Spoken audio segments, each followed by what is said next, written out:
En fait, j'ai toujours aimé lire depuis toute petite. Je me rappelle que je sortais de Frantz Fanon à Trinité et que je courais à la bibliothèque prendre les plus gros livres disponibles. C'est sûrement dû à ces lectures et à mon prof de français du collège que j'ai osé franchir le pas.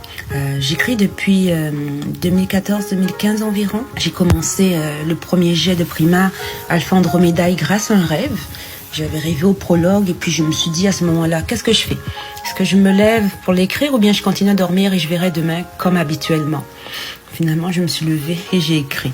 Alors, c'est ça, je suis publiée dans une maison d'édition québécoise. Mes 2 premiers tomes sont disponibles au Canada depuis quelques jours et bientôt ils le seront en Europe, France, Suisse et Belgique.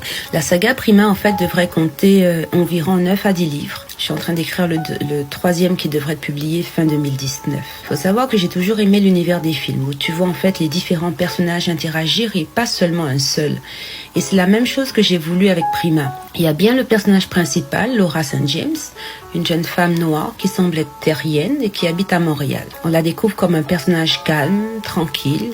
Elle se rend compte au fur et à mesure de l'histoire que les choses qui ne devraient pas exister existent, que des anthropomorphes existent et ne viennent pas de la Terre, ni même de la Voie lactée, mais d'une autre galaxie, et qu'elle n'est pas si faible que cela.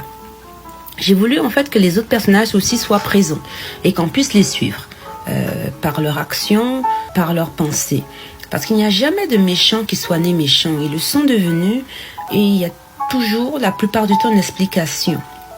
Alors dans le tome 1, entre autres, il va y avoir en fait 4 frères mystérieux qui se ressemblent à l'identique, qui se font appeler les sages ou les anciens, qui tournent autour de Laura.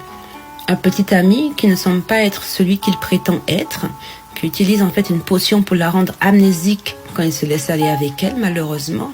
Une meilleure amie qui reste auprès d'elle pour une raison obscure, mais qui utilise sa magie pour savoir certaines choses. Un groupe de terriens qui semble protéger la Terre d'invasion.